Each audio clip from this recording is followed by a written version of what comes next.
We should be live. Hello. How is everyone out there? We've got a packed house with so many people. South Africa, Yes. Las Vegas, people all over the world here. This is so exciting. All the chocolate in your pantry melted yesterday. That is tragic. I see ice cream sundaes in your future. I see a writing prompt. I always do. All the chocolate in my pantry. That's when you're in there, you know, it's gonna melt, gotta eat it all, gotta eat it all. Woo, some hot temperatures going on around there. My goodness. It's warming up around here because we're about to reveal the winner. See, my nice segue there.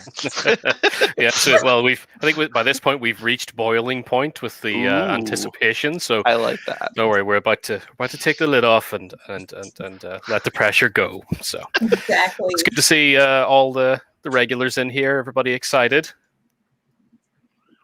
I am so excited, and I even know, and I'm still excited. I told Gareth, I feel like we're at the Grammys or something. Yeah. This is amazing. I feel like I'm on the other side of like a Miss America pageant or something. It's like, and then you have that room of people, and you're like, "Ooh, I get to tell the people who win." It's exciting. Like I'm not usually on this side. I'm usually on the other side. Well, yes, it's both stressful and fun being on the panel, quote unquote. It is. But yeah, it's good to see everybody is excited. I'll give it maybe one more minute because we do want to say, try to stick to decent time here today for everybody. And we do want to say a little bit about each story in terms of the jury feedback and things that were good about them. So just another minute or so for other people to wander in and get their seats. I can see our numbers are still going up of people that are jumping in. So I don't want to leave anybody behind too much. Bailey says, "Oh, they're juggling Wimbledon in this. We are honored." Do we have anybody? I'm just curious. Do we have anybody in here that are confident that they're a winner? I'm just curious. I mean, of course, everybody's winners, but like the grand winners. That's what I'm saying. Yeah. Yeah. Who's We'll feeling get to that supremely confident? We'll get that in a moment. I'm curious who's supremely confident. I'm just curious. Or maybe who's confident that they aren't too, because maybe they're not right. Maybe we have some humble people out there. Yeah, some of those. I'm confident, but also delusional. There you go. That's the right response as an author. I think that's not a bad combination. Sometimes I see ER. Will this be recorded? Yes. Once we finish, probably around the hour, it'll automatically kind of process itself and then be on the YouTube channel, so you can always come back after. Oh, JB, they are good because they have mine to compare to. Aw. Okay. Well, okay, 99.9%. Well, of course, you never know. I think I will say I think a couple of the people who have won will probably be very surprised, at least when they see what came through. But one thing I do want to do, just to warm us up and get us started here, is give a big thank you to everybody who participated. Thank you. These kind of 10 grand prize winners that are going into the prize anthology were picked out of more than 250 submissions. So something I do want to do here, and we're doing our little fancy banners today, is be all cheesy and say you are all winners. Yes. Before we get rid of start with the announcement and get that out of the way, I do want to lead a little round of applause with the team, and I'll clap here by myself for every single person who wrote something as part of the challenge. And that is whether you submitted it or not. Because the most important thing you can actually do as a writer is sit down and write. That is so true. Whether you're doing it with and finish, whether you're sitting down and writing with the kind of true intent of working on a story that you're creating, or you're just sitting down to write something for practice, because again, we think if you don't have an idea one day, there's free writing. Is just sit down and start writing something, get started with a couple of words and roll with it from there. But actually doing the writing is what makes you better. Practice makes perfect. And, is there anybody in here? I'm just curious that this is the first time that they have finished a project. I'm just curious. It sounds like maybe we have one in the comments. I'm just curious. But go ahead, Gareth. Yeah, that would be really interesting to know. Yeah. And Bob, yep, you may have your participation trophy. Bring us one here. Now, this is because participation is work when it comes to this too, and that's the important thing. Again, if it's the first time, Cheryl in the comments there, Cheryl! if it's the first time that actually got you sitting down, Jenny. we're so honored to have actually made that happen for you. That we really can't stress that enough, because it is the important part of it all. Wow, quite a few. Another sort of very important thing that I do want to stress as well is that if you're here in the audience, or you're watching this on a replay and you were a part of everything and you submitted, just because your story didn't make it to the final selection doesn't mean it's not good. That's right. Really understanding that is also a professional mindset to have. You will find rejection around every corner. It doesn't mean that the story's not good. We did have multiple criteria across many rounds of deliberations as we went through this in the past few weeks. I think if you joined us for our live streams during the last month, you'll know some of the things that would have been, getting stories eliminated in the opening rounds.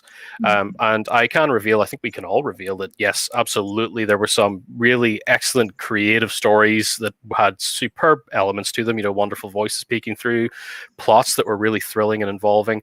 But the story simply wasn't in strong enough shape editorially. The writing itself had too many issues. So while, yes, we will be doing some light editing to all of these stories before the anthology is printed, part of this challenge was to ensure that your story was as close to publishable as possible when you submitted it. Again, just like a professional setup. So things like weird grammar mistakes or tense shifts, comma splices, confusing sentences where we can't really figure out what your meaning was there, things like that, especially if they're showing up a lot in the first few paragraphs, would have seen it rejected before you got to the final round. But that, on the other hand, doesn't mean that it isn't worth adding just that additional polish and being proud of that story for what it was. So really, ultimately, I just have to say, don't be disheartened.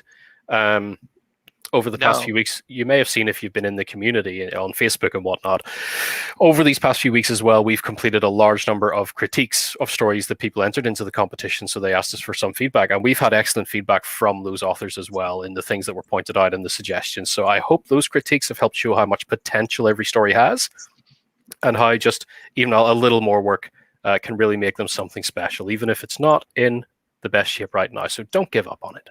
Right. And with that said, I think we'll start laying out our winners. Oh, think? yay. But before we do that, I just want to say shout out to Ron, who apparently was inspired to finish his book and put it out there. So great job. And it's always so great when we can inspire people, like I said, to write and complete. Because writing is one thing, but once you actually finish something, that's just that next level. It matters so much. It really does. All right, so Gareth, go ahead. Well, Put us out of our all misery. we're waiting for. our first one, these are all in no particular order, so don't think they're order of quality, or I don't think they're even alphabetical or anything. But our first jury pick is A Little Hope by Camille Rico. Congratulations, Camille. Yay! And I know we do have a little thing, but a bit to say about each story. Anybody want to begin with this one? I know this was a group favorite over the entire panel. It just had such a positive light to it, in addition to being well written. Yeah, I'm sorry. That's okay. Go on, Daniel.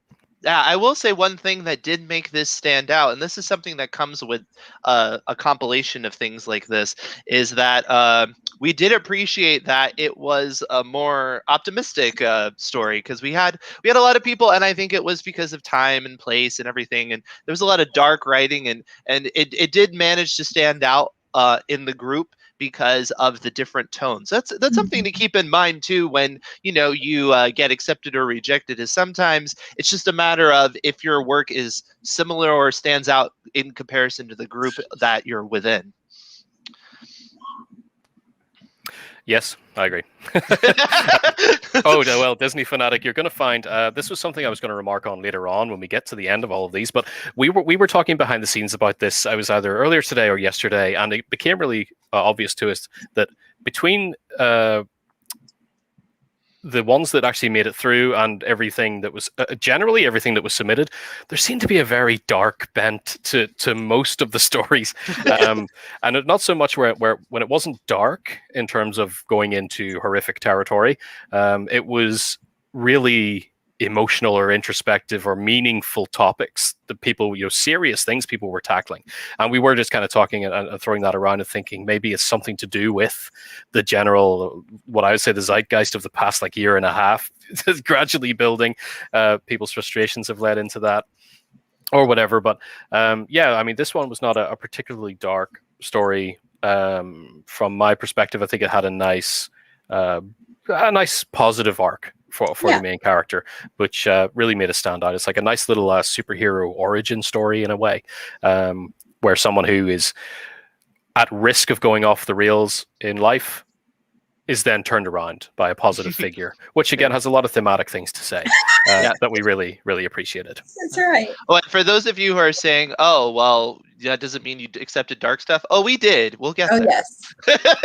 Yeah, speaking of, well, I'll just take that and run with it. Speaking of dark stuff, the next winner that made it through to the final is Help Me by Jennifer Claywood.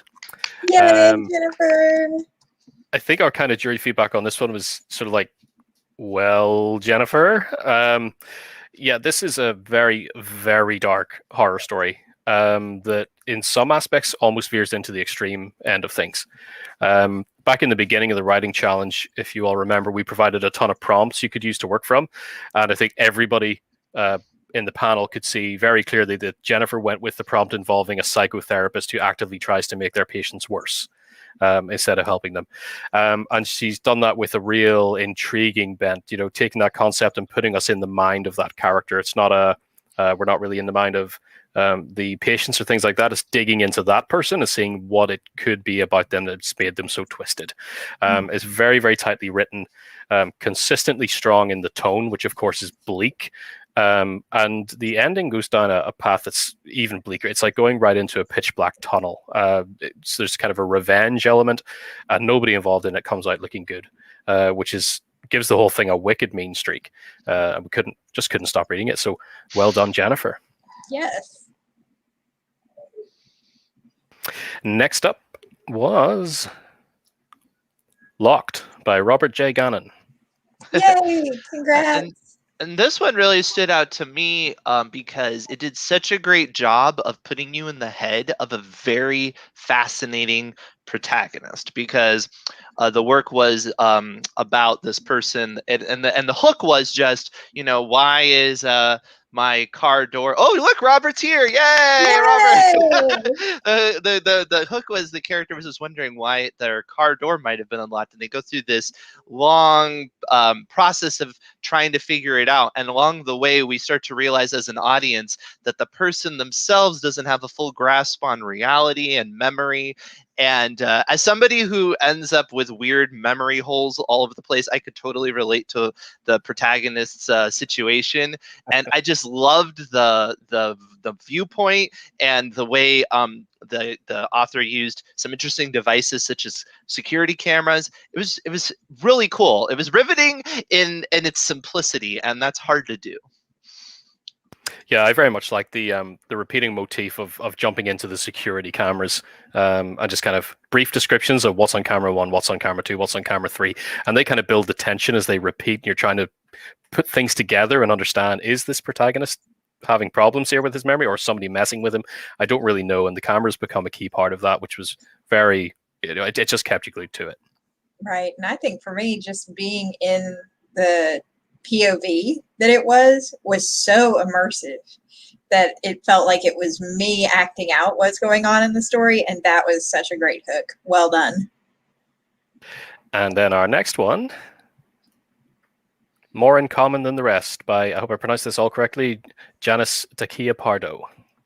Congratulations, Janice. Yay. So this one was oh, it's funny. She just commented thanking Robert. Congrats, Robert. Yeah, so congratulations, Janice. I think one of the things that really grabbed us about this one is that it's got a very tightly knit arc. The plot resolves itself beautifully. It starts off rather unassuming. This guy gets challenged to go to his high school reunion or tell his parents what he really is. And that's a pretty strong hook. And so then it leads into what you'd imagine the discomfort of a 10-year reunion to be like, but it's got such a twist. This is one of our first fantasies of what we're announcing today. And in the twist, it has a sorceress type character, classmate, that this guy ends up having to defend his classmates from and make it out in the end and decide, hey, I'm going to go ahead and tell my parents who I am anyway. Life's worth living, right? But it's just a brilliantly written piece with a very tight plot.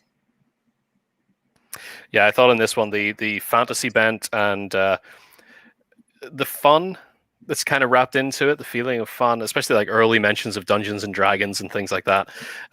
Whenever you get sort of into the end to it, there's lots of action, lots of enjoyable back and forth with the main characters, but it's kind of begging you the whole time not to take it all too seriously, which I think it gave me an image of Janice writing this and having a lot of fun doing it, which that energy just translates right through and really stuck with it. So it was a lot of fun. And next, The Clayburn Isle by Tom Coombe. And this one is another horror. However, it's a bit more of a classical style. I think the story in this one, after a family kind of narrates a farm that comes or inherits a farm that comes along with a strange statue, and the locals keep showing up to provide offerings to it, and they don't really know why. It's very classical horror mystery setup. And this being a horror story, obviously things take a really weird turn. I think as we talk about any of these stories, we don't want to give too much away, but what was really impressive, well, to me personally and to most of the jury, was whenever you get towards the end of the story, the tension keeps on building, and then the scope and the stakes just right at the end go just yeah, huge. it was crazy. Huge. Yeah, and it's such a great escalation, and it's not like it just gets huge for no reason or it's not set up, but you're not quite expecting it to go that big, and when it does, it just really levels you. I think that's so cool. So congratulations, Tom. And next, you can see so far we've got a nice eclectic mix, and it gets more mixy as we go. It always happens. I think that just speaks to the diversity of viewpoints from our authors, which I think is so cool. Yeah, for sure. Yes. And our next winner, I'll let it to the moon. I hope I again pronounced this one correctly. Minue Sharon. Congratulations.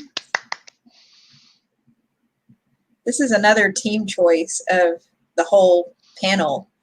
It had so many classic elements to it. And I don't know, sort of a mix of feels in this one, but it's very well done.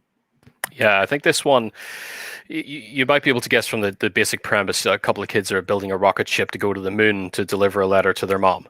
So you can probably guess already off that premise where it's kind of going, but the story doesn't try to really hide it under its sleeve in that way. Instead, it's just a kind of heartwarming read that puts you into that kiddie mindset as they're doing all this stuff and imagining the journey, and coming to a more emotional ending as well, which is one of the things about it. I would say short and sweet probably sums it up, but it's kind of heartfelt without being unnecessarily maudlin or saccharine, which is something I really like.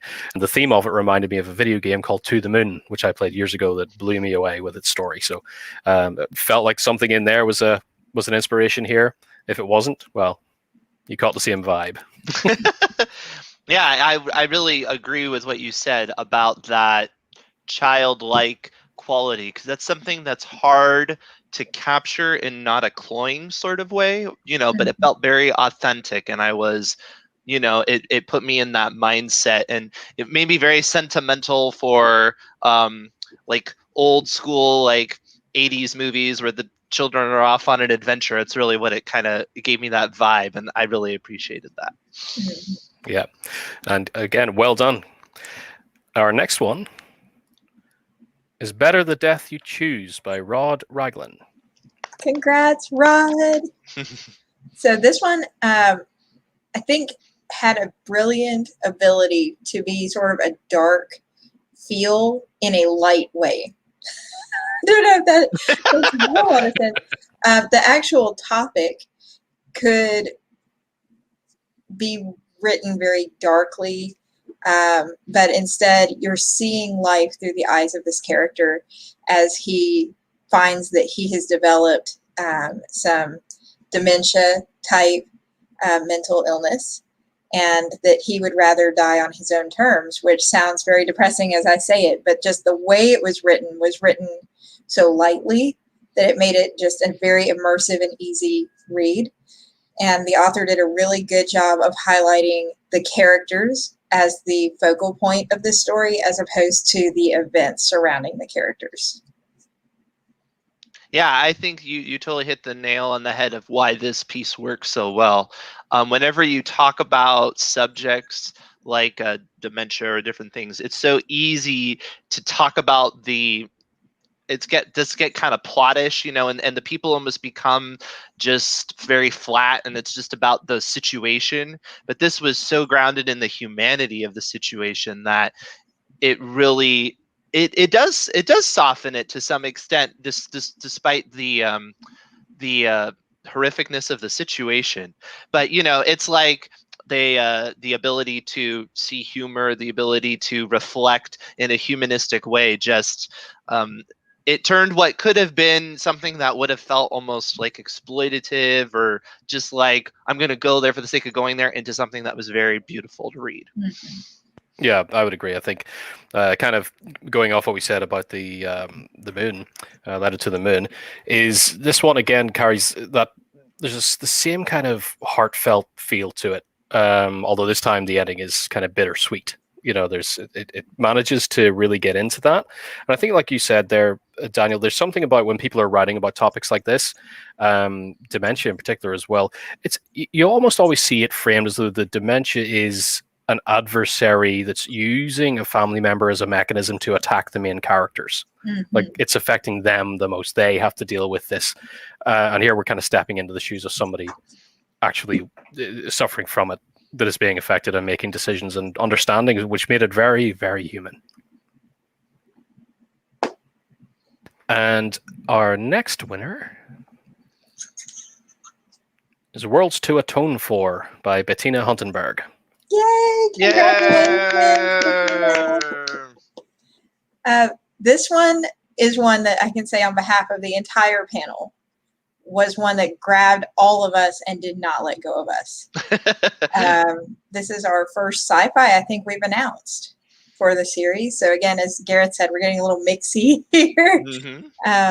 But this story is so packed full of action.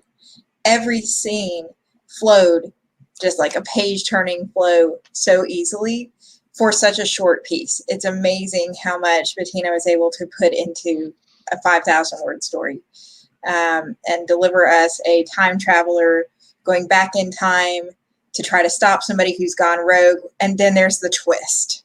And she has to decide, in the best sci-fi style, who is the real enemy and what side is she going to be on. And the ending just blew us away.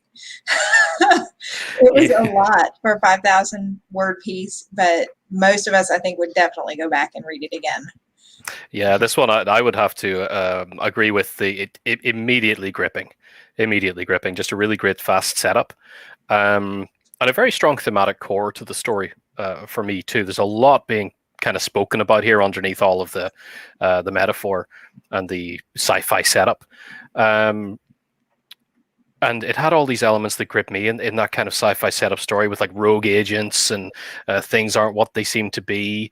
And there's a big moral quandary at the core and someone's worldview flipped upside down and challenged. All of these things happening. And it moves along really, really fast. And I think it's only like 3,000 words. This was short. This was one of the ones that when I kind of spoke in the beginning, some people might be surprised because I know for a fact that we did a pro critique of this one for Bettina and did point out some of the things that could be improved within it. Of course, every story could be improved. And I think with a little more stuff going into this, this is a story that has a real great future ahead of it. Either as a huge, bigger thing, big novel or in a sci-fi publication, I think that it would have no problems there whatsoever. Right.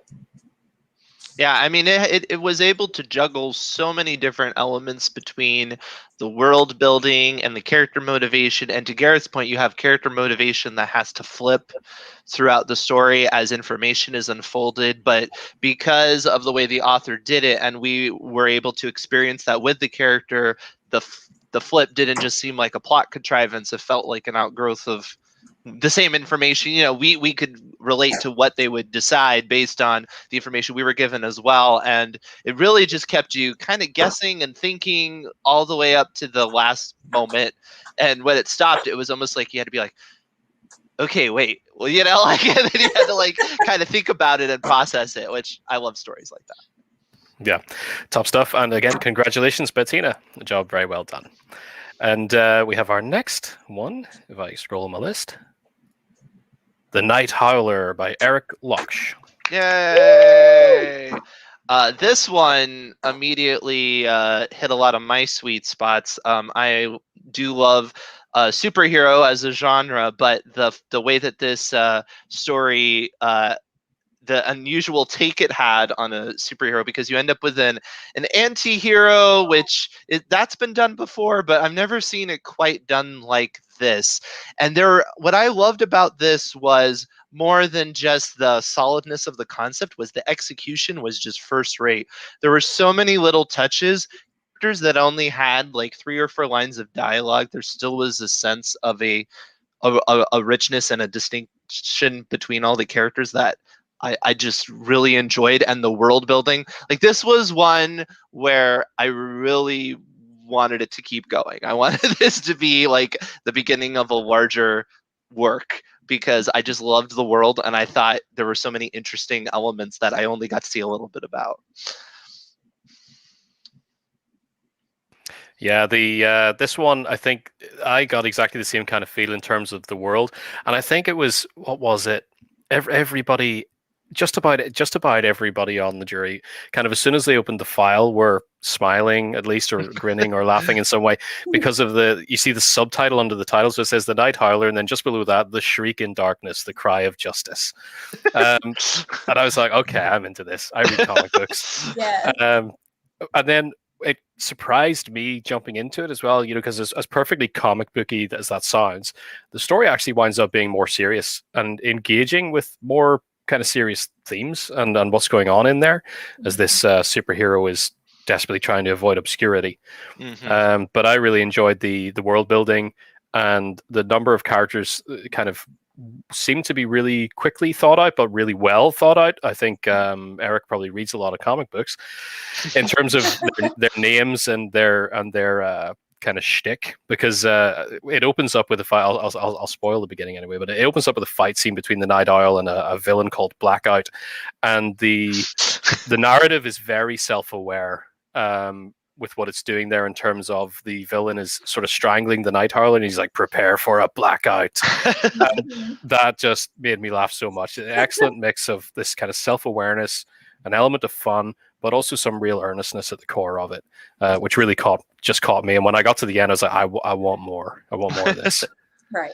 Yeah, and I did love how among all that, you know, all the fireworks and everything, there was some interesting commentary about, you know, staying relevant and the next generation and things like that. It had a lot of interesting things to say, I think. And I think that's part of what hooked me about it, honestly, was just that it sort of takes all the classic goodness that we get from a superhero novel and like modernizes it for the current generation. Yeah, I mean, I got kind of underneath this kind of Watchmen vibe, you know, where we're like it's sort of the underbelly of superherodom, right? that we're kind of rolling around in. Again, yeah, I'd love to see it expanded on and more come out of that setup, because it's very, very good. Yeah, well done, Eric. Yeah. Our final one, the last pick. Dun dun dun. Is X32 by David Bogan. And I have a feeling, I did not go back and look to be certain, but I think Eric might have been a winner last year as well, for one of his stories when we did the challenge. Again, you can correct me on that if I'm wrong. But With X32, we're kind of heading back into the world. I think it's more of a harder sci-fi than the previous one we had. But I just see Bob there asking, did we lose the feed? I think we're still going. I think so. No, we're still going. Okay, Yep. cool. So yeah, this one was, again, just gripping from the off. At the very beginning, we are watching the titular drone, X32, as it sort of powers up and is roaming around the world, wondering where everybody is and why all the other systems are gone. And it immediately sets up a really good question. You're like, oh my God, is this little drone like the last thing left on Earth? Mm-hmm. But not to give away what happens. Everything changes, and it just becomes more and more interesting as it goes. It's a really, really tight, really nicely written piece of sci-fi with a really great concept behind it that has that, the kind of finger wagging that you want out of nice sci-fi.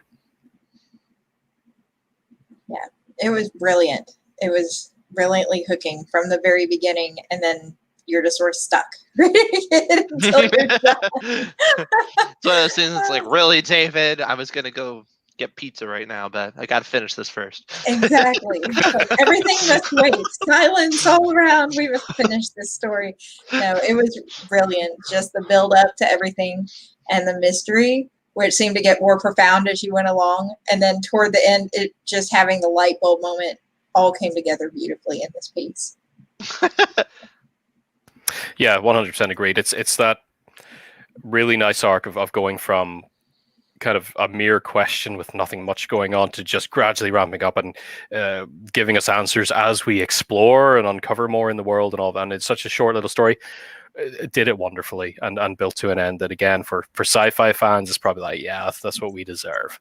So it's a definite stamp of approval there for X32. And before we move on, I'm just going to catch up with comments here.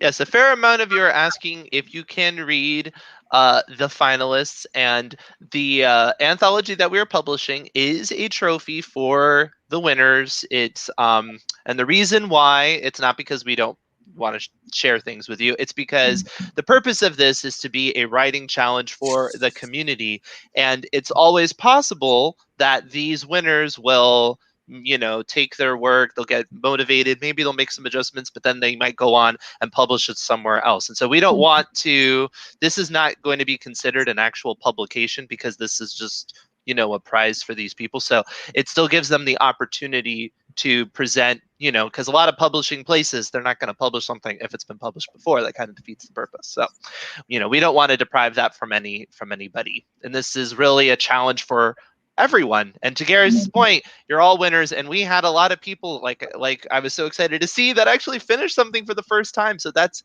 fantastic. That is so awesome. That's right. And there's nothing keeping, if you're a Mighty Networks member, there's nothing keeping you from going into the Writers Seeking Readers forum, posting the short story up there and being like, hey, for everybody that wanted to read it, here it is. And let the community partake and read as much as they like. Absolutely. Yeah, we would absolutely, no problems at all. If you want to personally share your story and you've been a winner and everybody's badgering you about it, if you give in, you give in. No problem at all. Whether that's sharing it in the Facebook group or sharing it in Mighty Networks, whatever you like to do. Feel free to share all your stories. We want everybody kind of reading each other's stuff and figuring it out and getting some ideas from everybody, because again, it's all collaborative in this field as well. Nobody wants to. There's room for everyone, and there's room to help everybody out as much as you can too. So I think as Daniel mentioned, what happens next is we will take these 10 winning pieces. We'll do final sort of light edits on them, get them all typeset and all of that good stuff that quote unquote good stuff that you have to do behind the scenes.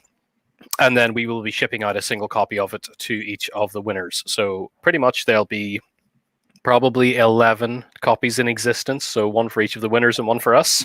That we can show off on our live streams when it's ready. And if you're a winner, this is your, there's just that special trophy to keep on your shelf. It's not tied to an ISBN. It's not an official publication whatsoever. So again, you can take your stories, expand on them, edit them, change them, or keep them as they are and submit them somewhere, whatever you like to do.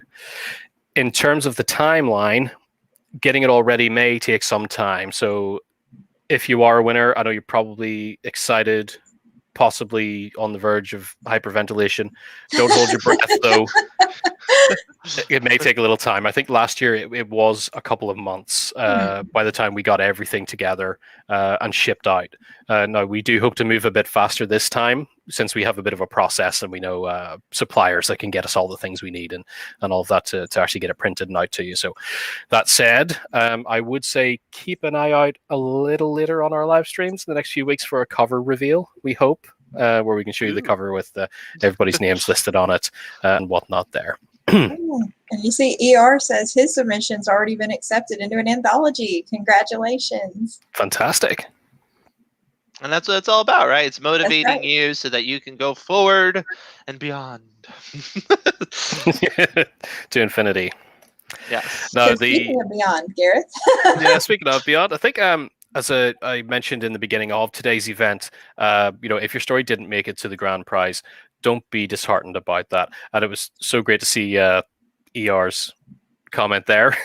Obviously not part of the final pick from here, but had no problem getting accepted into an anthology. There were a huge number of entries to go through, and again, just because something didn't filter all the way down doesn't mean it didn't have any promise or hold a chance to make it into publications elsewhere. It is not a condemnation of your work. Again, with that in mind, I did also mention earlier that at the time of submission, we opened up for short story critiques. We have pretty much covered all of those, and the queue is clear for now. So we've opened up again. If you didn't make it in and you would like some more in-depth feedback, professional comments on the things that your story does well and where you could stand, and exactly how you could stand to make improvements to it, that is now open. I think I have a little banner. I do. AutoCrit.com/short story critique. If you want to book one in, I would definitely recommend hop on over, just send us your story. Even if it's not the one you submitted, I'll tell you what, we'll be fine as long as it's a short story, about around 5,000 words. No novels, please. You're not going to sneak in the back door that way by calling it a short story. But when we do these, you will get your story returned to you with literal thoughts, as your reviewer is reading it, and put everything that they notice, including some editorial things. If you have a problem with a certain editorial issue or grammatical issue that you're doing all the time, they'll make sure to mark that and say you need to look out for these in future. But also give you feedback on the story itself, character motivations, world building, whether the story makes sense, how the plot's coming, where things could be more impactful, all that good stuff. And then you also get a written report that kind of explains that or unpacks that a bit more for you. So do pop over and give that a go if you think it would be useful. That's AutoCrit.com/short story critique. And thank you so much, Cheryl. Yay. There you go. So glad, Cheryl. We do have a little bit of time here, and I don't have the complete list of everything, but I can tell some other titles that made it into the final selection, but just were pipped to the post by others. Give me one moment. I'll have my list here. Yeah, it was Brian, so thank hard. you for your comments about your critique there.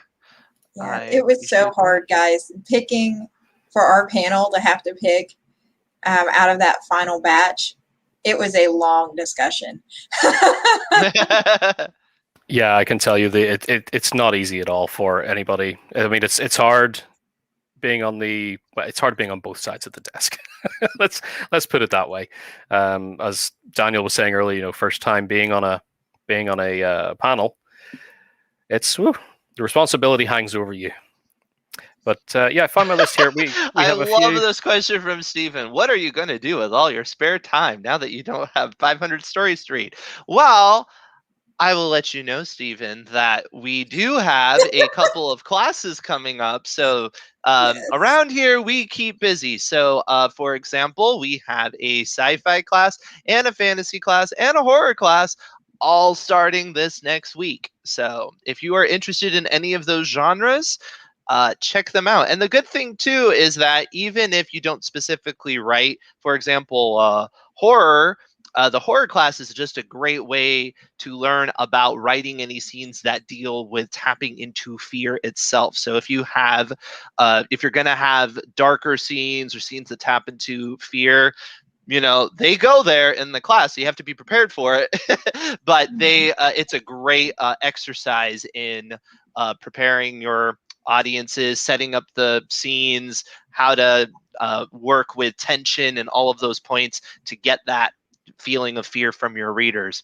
And you know, sci-fi and fantasy, the same thing. A lot of stories, even if they're not squarely in those genres, might have those certain elements to them, so it can be helpful to know how to, you know, tap into the essence of those genres while you're working. So we stay busy around here, but I appreciate the idea that going through this was a lot of work, because it was. Yeah, I think if anybody here is interested in the courses, all of them kick off on Monday. So if you head to just the website, autocrit.com, there's a little section in the header at the top for courses, and you can sign up for each of them there. There's horror, fantasy, and sci-fi, all starting Monday. Oh, look at that comment. I was seeing some great Thank you feedback. so much, Chuck.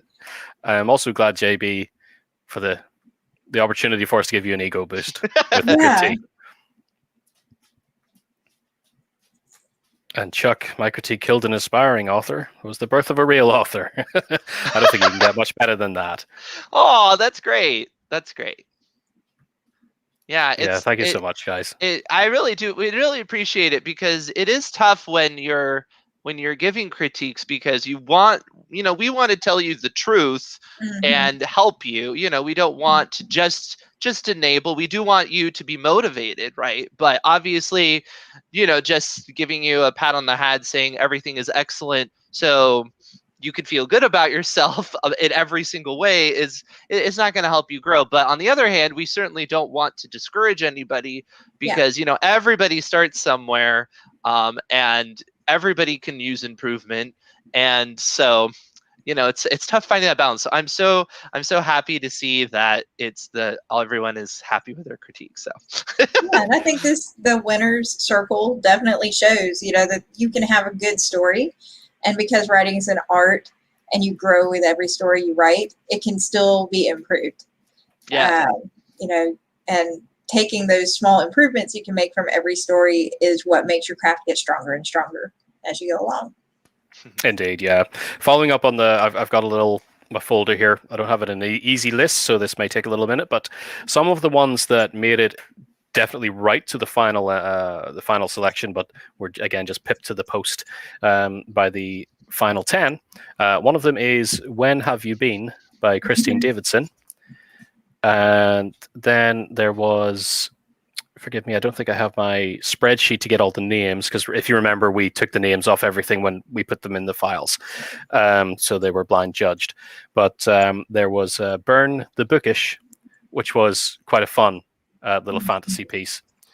There was Sour by Jessica Davey. There was Diners, Truckers, and Monsters by Adrian Meza. That one was fun. It's almost sad. Really it's almost sad reading some of these, because you're like, so close. Because as you read these ones again, some that you think back and then you're like, oh, did I make a bad? Yeah, I know, right? It gets you just so don't close. really know. There's Found by Kara Stelmachuk. The Graveyard Shift. Again, sorry, I don't have all of the names. Innocence Split by Rachel Wynne Morris, which we know has been viral all over the Facebook group. Yes. Land of Dreams. Sorry, I don't have the author for that one. And Tides of Change by Ian Kitley. So those were all the ones that made it right through, along with those last 10, but just dropped off for some reason. It would have been tallies of scores in various areas. Yeah. Oh, Rachel Morris is here. Disney fanatic. Hey, Rachel. Yeah, I thought that was you. Because you were in my fantasy class, weren't you? I believe so. So, Michael, we'll be back in touch with you after. We have already sent all the critiques back. If you purchased your critique as part of the short story critique, you should have received it back by now. But get in touch with us. Just go to www.autocrit.com and hit the little blue bubble down in the bottom, and we'll get you taken care of. Yep. Yeah, if it's disappeared into the ether somewhere, we'll grab it for you. Yep, I knew, Rachel. I knew I recognized you. You would be the type of person to write a story like that, and I mean that in the best possible way. And even if you didn't make the final round cut, it, like we said, it was so hard to pick between the stories. There are so many stories, as Garrett said at the beginning of the live, that the story was phenomenal, but it required maybe a little more editing than our team could do, maybe some content type editing to put it into the anthology this round. So that just means you can polish it up and maybe pursue pitching it to something else, a magazine, or turn it into a larger work, or see where the story leads you from there. Thank you, Mike, Indeed. for the shout out about the fantasy class. Woo! Yay! I'm just saying, Yes. Mike's got a point. It's a pretty cool class. As they said, yeah, just saying, Monday. Yeah, right? You can be there. Do we have? We've got a few minutes before we necessarily need to wrap up. I know we kind of got to the end of the content of everything there, but have we missed any questions? If you've asked a question we haven't answered, feel free to pop it back in again. We'll catch it. Yeah, one person did comment, and you might get the impression that because we have the sci-fi and the fantasy and the horror classes that we have a particular priority for those genres. I would say that's not the case. We certainly had some entries that were none of those genres, and they didn't make the finals but that was not the reason. And honestly, too, we did have some finalists that weren't. I would say sorry, I'm gonna get the title on The Death That You Choose. That wouldn't have been. That's not genre fiction. That was very much in the literary fiction sort of category. Is there a list of the winners? We will keep this video up afterwards, so if you miss some of the winners, you can come back anytime and watch it. Yeah, we'll make sure as well. I think a little later after the stream, we'll pop out an email to everybody that's on the mailing list to congratulate the winners there as well. So we will send a list out. I believe Robert did mention too that he put up a story which was locked in Mighty Networks. So for those of you who are AutoCrit members in there, look for that. It's a fun read. It's a fun read. Thank you, Robert. Chuck wants to know if we're going to do any competitions involving nonfiction. It's always a possibility. It's always a possibility. We'll keep that in mind. Although speaking of future competitions, that actually brings me to something that I guess we can announce for next week too. We are. We're about to swap focus for moving into July, and we thought, hey, why not make July the first half at least something popping for everybody? So we are going to bring back, as we have hinted at in earlier streams this month, Destination Unknown is coming back. Now, this one won't be as much of a big, organized event as the writing challenge. It's really, we're going to be around again, doing more streams and feeding you more things to keep you writing. Just getting back into that. It's like, just write something. And hopefully it turns into something fun. Because if you have never joined us for Destination Unknown, what will happen is when you join us on next Tuesday's live stream, we're going to announce an opening line that you must use for a new short story. Now, we don't have as many rules and everything around that because the short stories aren't going to be reviewed or we might be able to do critiques for them, but they won't be as part of the Destination Unknown challenge. There won't be a prize and all of that kind of thing like we do here. But if you get involved, we will give you a first line. You start writing with that first line, and then later in the week, we're going to give you a bit of a twist, something that you have to do in the story to make us happy with it, and also to challenge you in terms of the language you're using and what you're doing. So twists can be something like no dialogue. And the thing is with Destination Unknown is that it's unknown. All of a sudden, there's going to be a complete change of direction, and that can be frustrating as you're already making your way through a story. So let's say you've gotten 3,000 words in after your opening line, and most of your story is dialogue. well, you have to take on the challenge and do what you're told. And that's really getting involved in doing that as a way to keep your brain on its toes. If your brain there's an image for the horror the horror lot. Really scary, but a brain with toes. Yeah. So we're going to do that again, and then afterwards you come around. After you find out the twist, we come back around to you and say, "Here's the final line. Make it work." So with the story you've written, when you get to the end, you have to use that closing line, but it's all coming at you thick and fast. Really, just to keep you spinning, keep you creative, keep you thinking. So that's going to be a fun challenge if everybody's getting involved in that. So watch out for that next week. Yeah, just to give them an idea of what the last line could be. Do you want to give them what the last line was last time around? If I remember, do we have it logged? Oh, I'm sorry. I didn't mean to put you on the spot like that. I would rather, because it was so funny, I would rather... It was rather esoteric. I would rather be a bird than a fish, wasn't it? I think it was I would rather be a bird than a fish was the closing line. And if I'm right, and it was the same run of Destination Unknown, the opening line for that one was, we'd reached the 3rd day of our journey, and to be honest, things were not going well. So you kind of start like that, and then in the end, it had to finish with, I'd rather be a bird than a fish. And there was a twist in the middle. I can't exactly remember the twist last time, but we try to find something fun to spin it around. I remember on one of our live streams, I thought somebody had said that they did Destination Unknown, and then they ended up getting that work published somewhere. I want to say that happened. Yeah, it would not surprise me. That's really what we're always going for. Exactly. That's the goal, right? Yeah. But it is fun. It is fun, to Garrett's point, because it is allowing somebody else to take your headspace a little bit, and then, ask you to make some adjustments, and it can really make you think, and those sort of processes are things that you could potentially use in your rewrites, or you might discover, what if it's no dialogue? You might discover, what, I've been, resting on my dialogue a little bit too much, and I actually know how to write compelling scenes that don't have dialogue, or whatever, So it is so much fun, and it's and with the community, I imagine that people can share all of their work as they go and whatnot, which will be fun to watch as well, and share their stories and everything, and it'll be a blast. I'm so excited.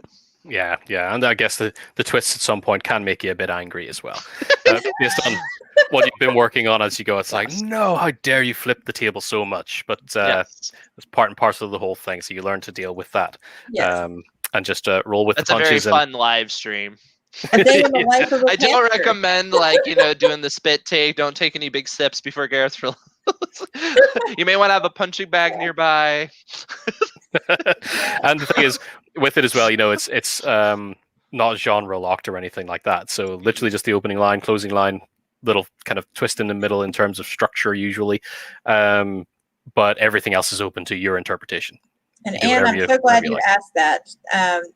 Last year, we had quite a lot of active people in the Facebook community, but we also didn't have Mighty Networks last year. And if you're a paying AutoCrit member, cannot talk here, then you should definitely sign up for Mighty Networks, because that's part of your membership, and get plugged in where you can be chatting about it in Mighty Networks too. I love Steven's line, "It's our turn to be submissive," right? I have so many bad images of Gareth now. Thank you, Steven. Yeah, just flashing in my head as like cover images for Destination Unknown. Like, no, these are rejected concepts. Just went down a very dark path. But yeah, with a new community, it's going to be even more fun, because now when you get really angry at Gareth's twists, you can rant to the rest of the writers and be like, I know, what was he thinking?